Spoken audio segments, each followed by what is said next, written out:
can see the hate, I can see the lies. See it in your face, read it out your eyes. Why they watching me? They got their eyes on me. Why they watching me? They got their eyes on me. They want it, wanna get it. They losing while I'm winning. These the rules of the game you playing. In your eyes I can see you hating. Why they watching me? They got their eyes on me. Why they watching me? They got their eyes on me. Are they watching? I see them. They hate cause it just can't be him. But don't fly like a desert eagle. So don't give me that reason. Yeah. So when did you start? Obviously, the beginning. Tell me the beginning of your fitness career. So I never really did any fitness stuff. Well, I did play football since at a young age, but for me it was always enjoyable,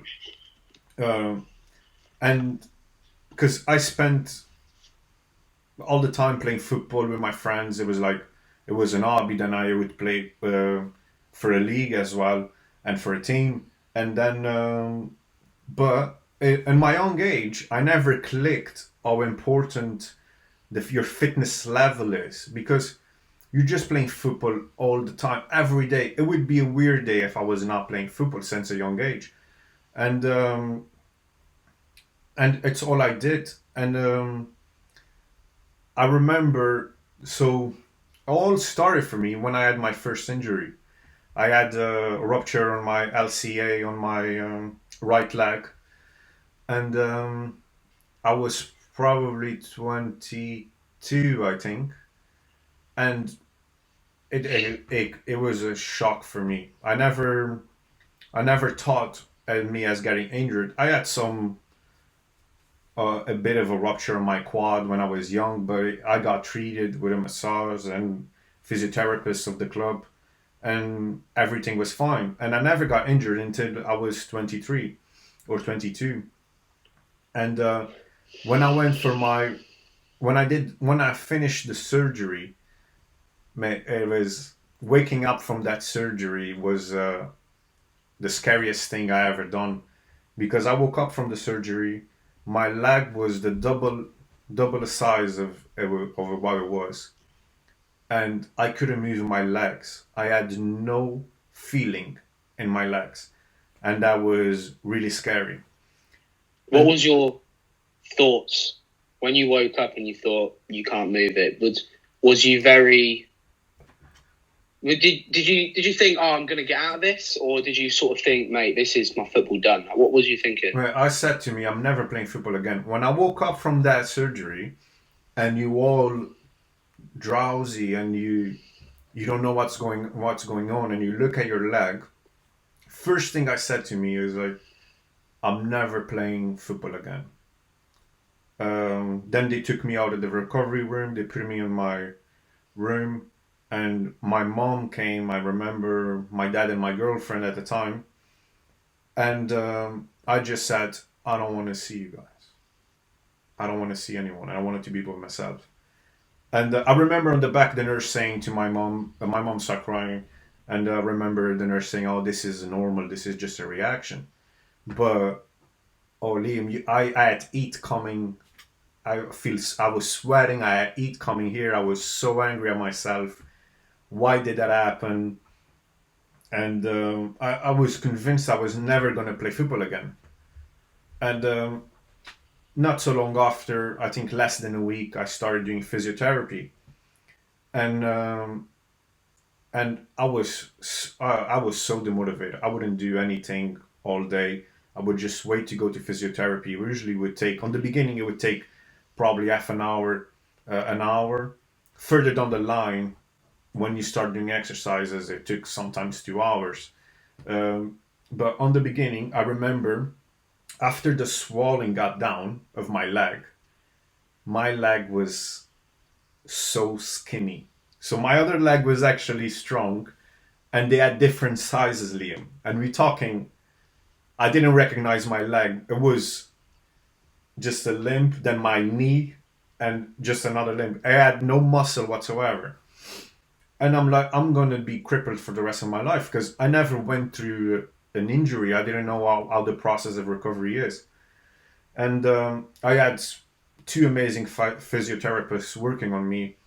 And I remember not being able to walk and then start walking to start crunching again and being able to bend my leg, because at that point you are not able to bend your leg because you have two screws on your knees and you had the ligament between your knee. And that transformation from no muscle at all to going back to normal, being able to run and start doing bikes and doing exercises and your leg actually gaining strength and power, I was like, this is amazing. And I was like, if I cannot play football, one of the things I want to do in my life is be a physiotherapist, transform your leg with no stability. I could not even stand on it to something that I can actually gain muscle. I can actually gain power. And I actually did feel more stronger doing those exercises than I ever did before. And then I started looking, how can I become a physiotherapist? And I realized that to be a therapist, you need to go to university and you needed to actually, it's a 5-year course. And I'm like, I'm not going through that. And when I started resembling what a PT does, although it's different approach, it's a lot about working out and being better and building muscle. A PT is the same thing. And this is when I start saying, look, I want to help people with the same issues that I have. This is really nice, inspiring. And it was amazing. It was a life-changing. My injury taught me a lot about how much your fitness levels are important. Yeah, and this is when I started becoming thinking of becoming a PT. And I remember looking for how to become a personal trainer in Portugal, looking how to get a course. And I'm from an island from Portugal, and to take the course I needed to go to Lisbon, to the main city on the mainland, and I had no money at the time. And what I wanted it so much that I sold my car to just to go live there. I pay my rent with my car. I pay my course with my car, and it was amazing. The things that I learned on that course, it changed my life. It changed me to be a better person, and that's why I'm so in love with fitness and getting better. That it's just a big part of my life that I cannot just not let it go.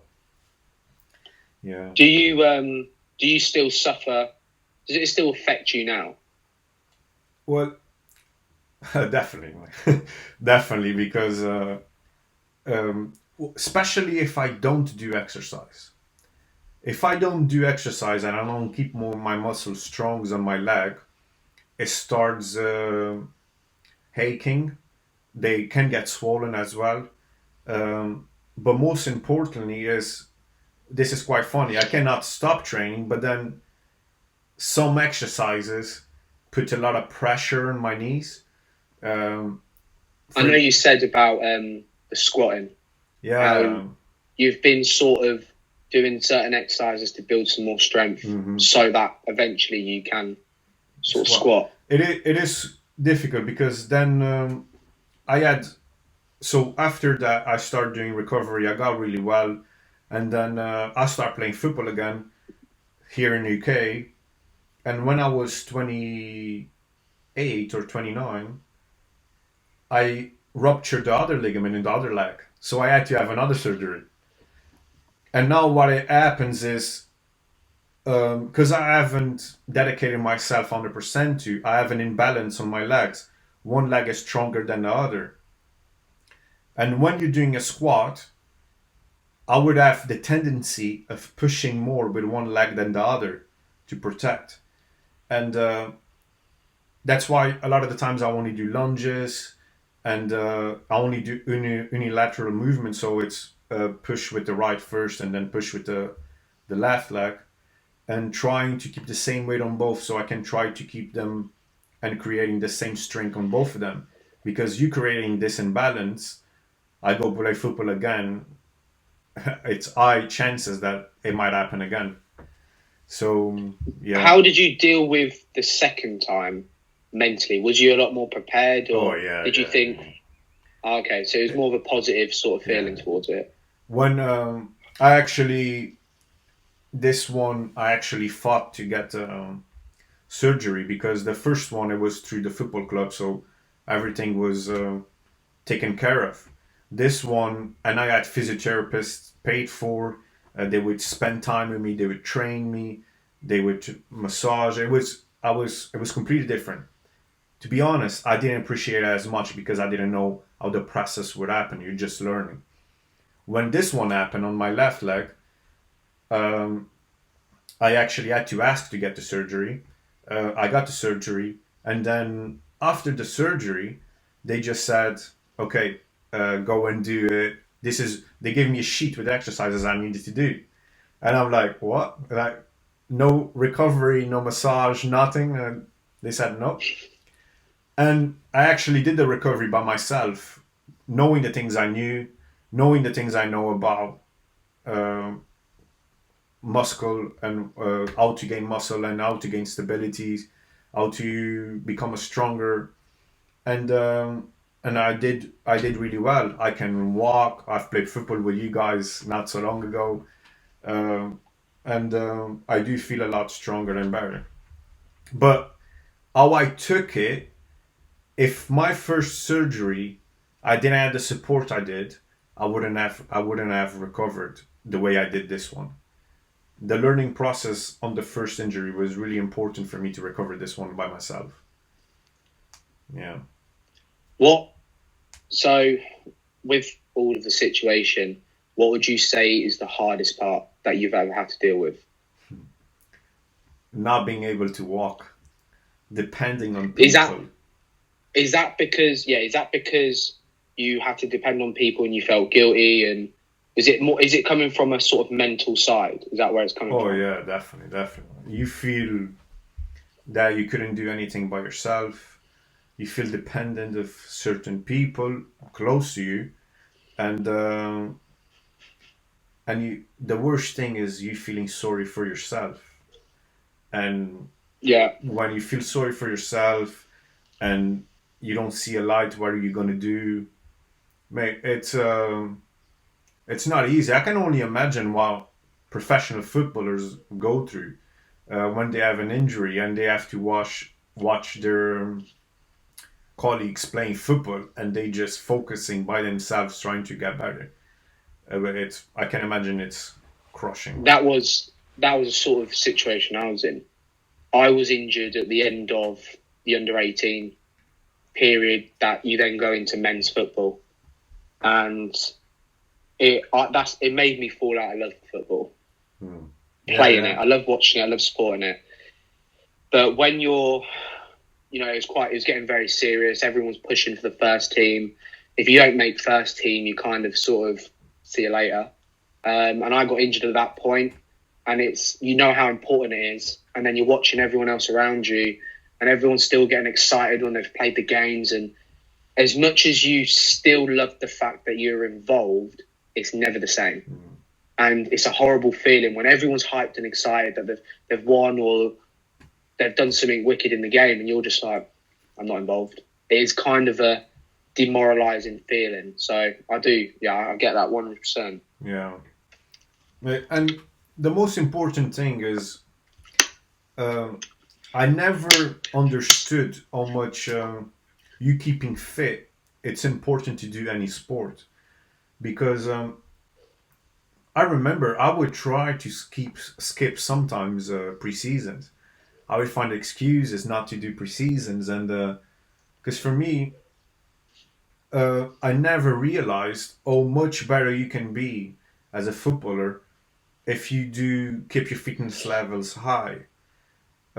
100%. And because it was just natural, you're just running after the ball, you get tired, that's it.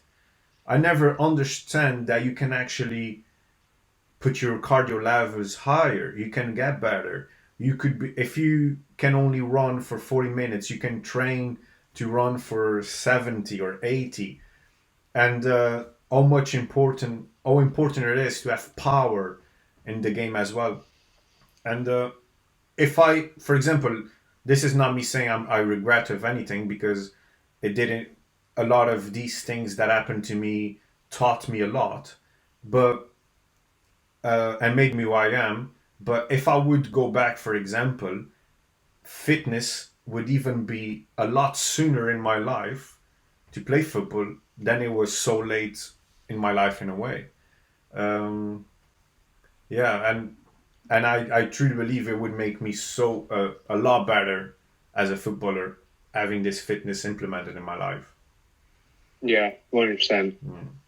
So one question, Liam, one of your friends asked us, for you, what is the best split for you to train?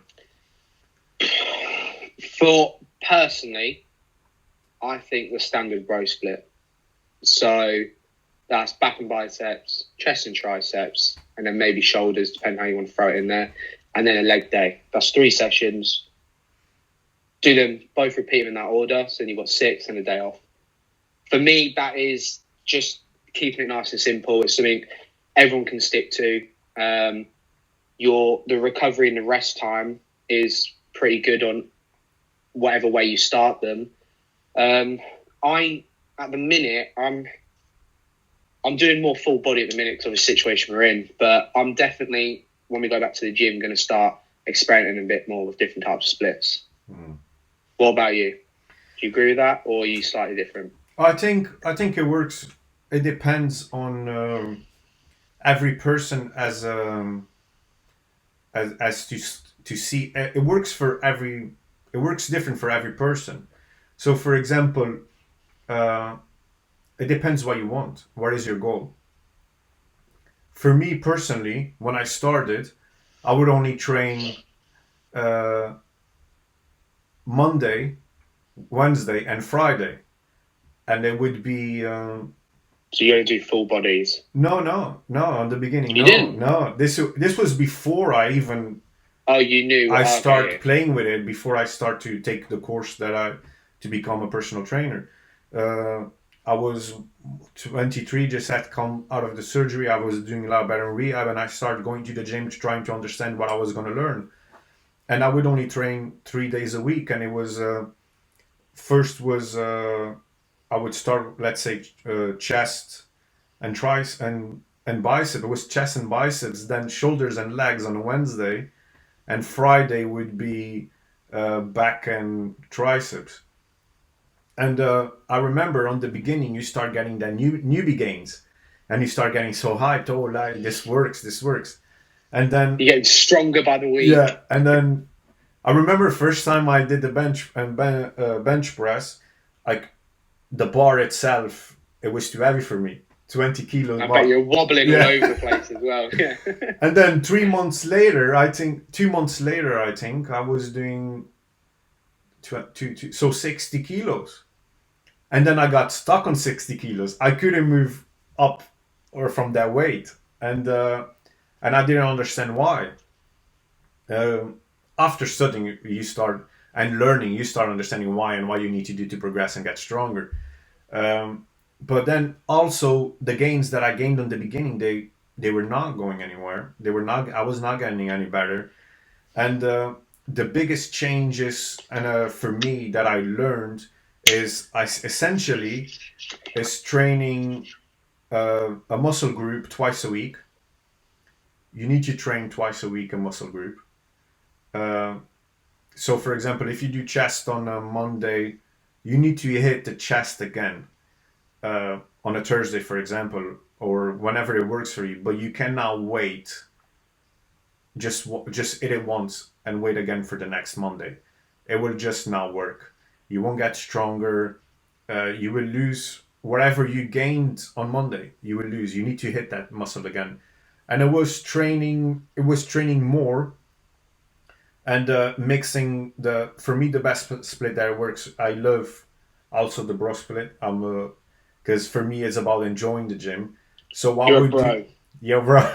And I would do something like Monday, Tuesday, and Wednesday, the bro split on that.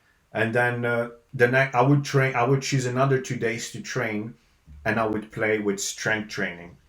So compound movements, try to go as heavy as I can, and then rest one day and try the blow split again. So this is how, for me, and it is what has changed my life. It was this type of training. Moving on, well, sort of the same situation really, but I don't think it's necessarily what you're training, which is most people's problem, and the order they train in. I think a lot of people get, and I did this a lot when I was younger, a lot of people get comfortable with the weights that they're lifting, the weights that they're moving. So I know I was in the same situation with the bench press, because I think that's one of the first big movements most people ever do is a bench press. If you started out only ever doing a squat, absolutely fair play, but everything's always bench, isn't it? Yeah, it is. So, and I was the same. I was on, I can't even remember now, but I can never get any higher. And I was trying everything. I was like, let me do incline, let me do decline. And I was doing all these different, and I just couldn't get off it. And it wasn't until I was training with one of the other football lads where he actually spotted me one day. And, I'm doing my normal reps for 10. That's what I was doing at that point. And he just shouted, I've done my 10, I'm about to hook it up. And he goes, one more. And I did one more. And he went, one more. I did another one. Then I racked up and I thought, you know what? I probably could have done that a month ago. Yeah. But people don't like pushing themselves to that point. They stay in the comfort zone. Exactly. And that is where I think is the most important.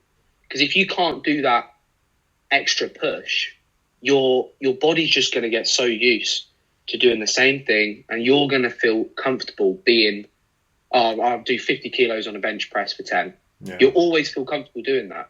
I know there's certain movements like the bench you might feel like you don't want to push it unless there's someone there, but especially on the machines, like most people, sometimes I do the same. I do it as well. I don't write down what I'm lifting. Some people have never done that. I mean, when I'm taking my training seriously, I do, because I'm more bothered about the progress rather than the mental and the social side of training. But most people never, ever write down what they're lifting. They never say, on a chest press machine, I was doing 45 kilo. They never do it. So they then get into the routine of still using the same weight. And this could be 2 months down the line.